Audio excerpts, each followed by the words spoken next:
Okay, so we've just got some discussion points.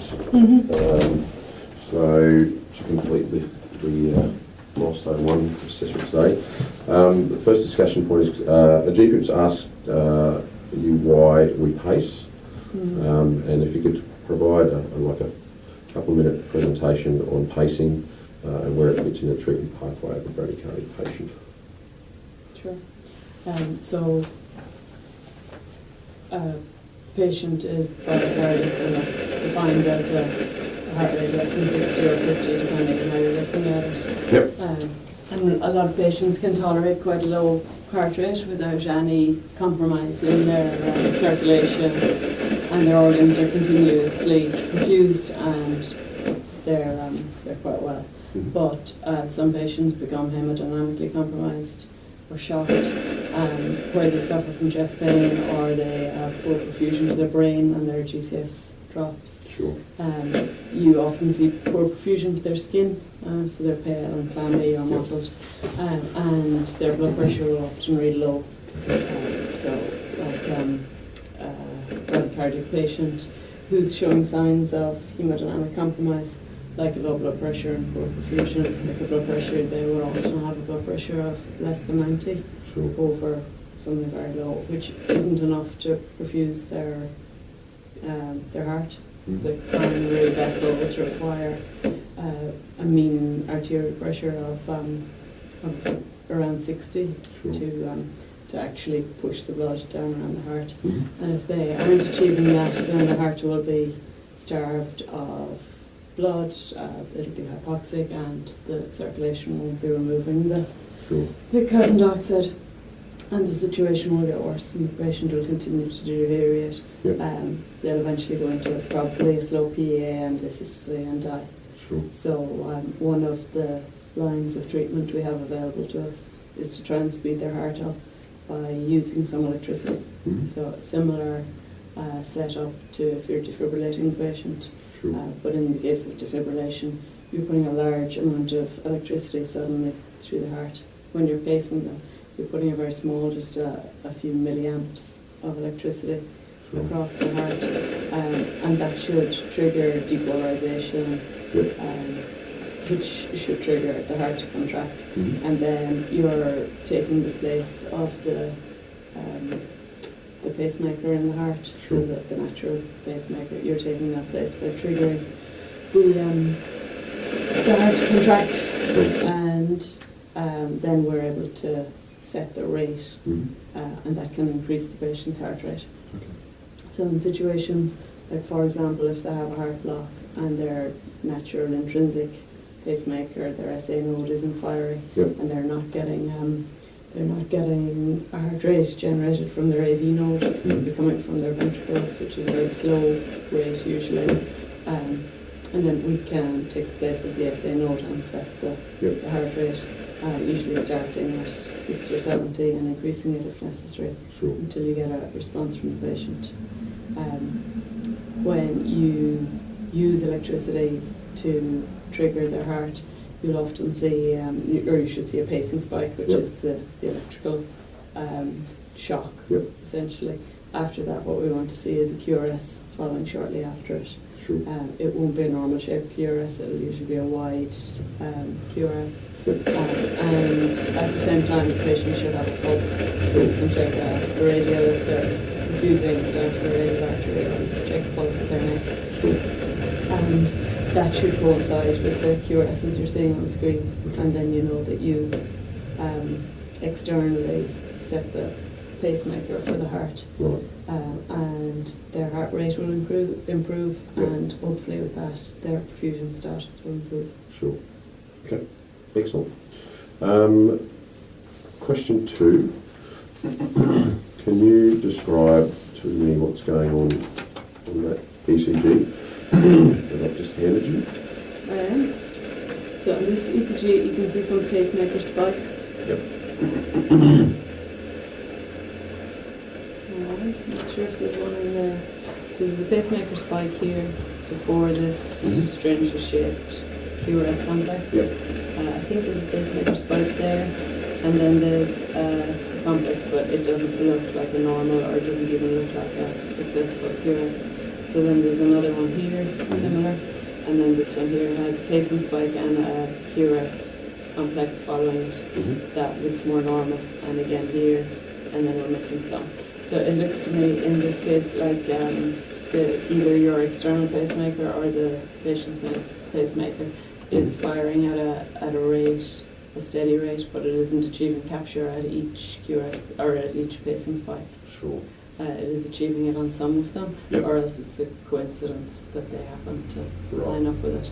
So either way, it's not successfully pacing the patient. So we want to probably increase the milliamps Sure. next to try and get consistent capture after each pacing spike. Yep. So part B of that question is the ECG display demand or override pacing?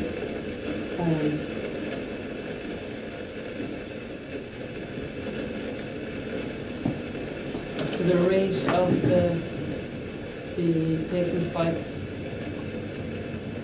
it's really hard to see some of them in the photographic, doesn't seem to be regular as far as I can see. So that would mean that the pacemaker is kicking in when the person doesn't have a normal complex, or when they're not successfully Sure. generating a beat. Yep. So I'd say that that's a demand pacemaker. Okay. Excellent. All right. The next one will be, while we're looking at kind of graphs and stuff, we'll go on to question 3. So we'll come back to question 2. So if I'll just get you to explain a couple of reasons that would cause the following waveforms and what those waveforms are. So it's an entitled waveform we're looking at.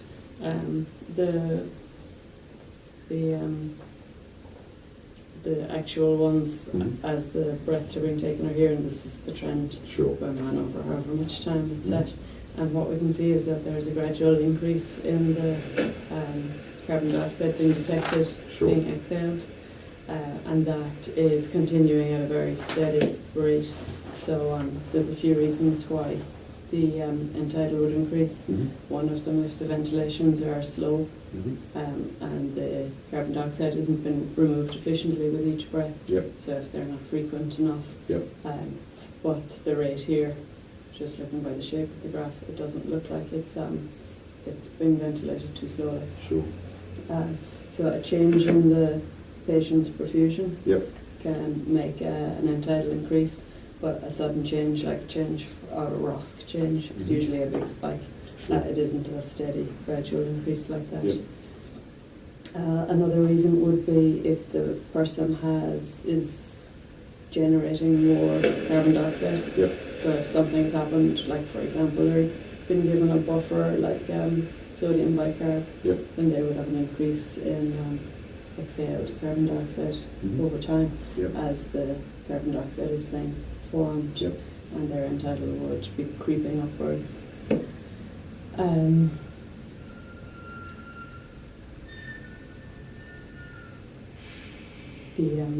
There's another one that's on the tip of the tongue. That's all right. You can come back to it. Yeah, oh, thanks. So this one? Graph number 2. Yep. In this one, it's called like a shark fin pattern, and it presents when there's an obstruction, so that in a normal QRS, the first step of the exhalation process, carbon dioxide goes from 0 very quickly up to whatever level it's at, 30 or 40. And when there's an obstruction, like for example bronchospasm, or sometimes an obstruction in the tube or something like that, the level of carbon dioxide being exhaled, or the rate of exhalation, starts gradually and builds up. So the end-tidal then becomes shark fin shaped, and then the maximum end-tidal being exhaled at the end of the exhalation is much higher than the end-tidal reading at the start of the exhalation because of the obstruction of the bronchospasm. Yep. So, Yeah, it's fine. Yep. this one is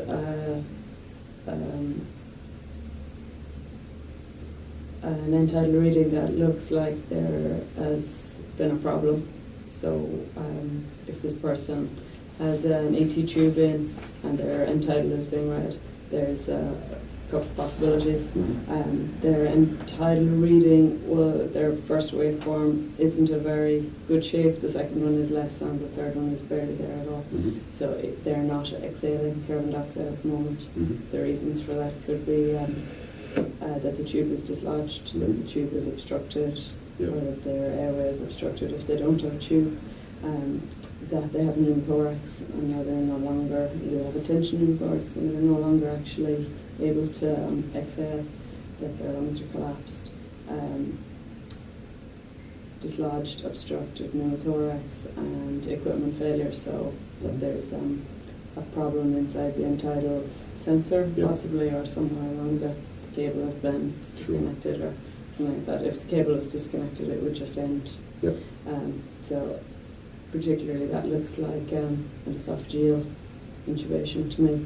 That the first breath had a little bit of carbon dioxide from normal air, and then after that is less and less again, and if it isn't a fixable problem, then the tube needs to be taken out and back to BVM or whatever other way you're able to ventilate them. Cool.